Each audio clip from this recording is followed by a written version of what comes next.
இப்ப 2 நாளா முதலமைச்சர் வந்து ஒரு நிறைய வீட்டுல போய் கள்ளத்தனமா பிறந்த நாள் விழா கொண்டாடிட்டு வந்துட்டாரு. ஆமா, அவர் பெண்டர் பிள்ளைல ஒதுக்கி வச்சுட்டாரு, இப்படி போய் கொண்டாடலாமா வைக்கலாமா அப்படின்னு நிறைய பேர் தரம் தாழ்ந்த வார்த்தையை பயன்படுத்தி பேசுதிய. முதலமைச்சரோட தனிப்பட்ட வாழ்க்கையை பத்தி பேசுறதுக்கு நமக்கு யார் உரிமை கொடுத்தா? அது அவரோட வாழ்க்கை, அது அவர் எப்படி வாழணும்னு அவருக்கு தெரியும். அதை பத்தி நம்ம பேச முடியாது. நம்ம வாழ்க்கையா இருந்தாலும் இன்னொருத்த வந்து பேசினா நம்ம பேச விடுவோமா? என் வாழ்க்கைகளை பத்தி பேசுறதுக்கு நீ யாருன்னு தள்ளி தான் விடுவோம், விரட்டி பத்துவோம். அப்படி இருக்கும்போது நம்ம எப்படி முதலமைச்சரோட தனிப்பட்ட வாழ்க்கை பத்தி நம்ம பேச முடியும்? அவர்கிட்ட ஒரு கோரிக்கை தான் வைக்கலாம். எங்க ஊர்ல இந்த மாதிரி இந்த பிரச்சனை இருக்கு, நான் ரோட்ல போற, ரோட்ல எனக்கு பாதுகாப்பு இல்ல, எனக்கு அந்த பிரச்சனையை தீர்த்து தாங்க அப்படின்னு உரிமையோட ஒரு கோரிக்கை வைக்கலாம்.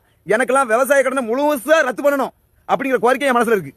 50,000 இப்ப 75,000 எப்ப முழுசா முதலமைச்சர் சொல்லுவாங்கன்னு நான் எதிர்பார்த்துக்கிட்டு இருக்கேன். முதலமைச்சர் வந்து நம்ம நாட்டோட முதலமைச்சர், அது இவர் இல்ல.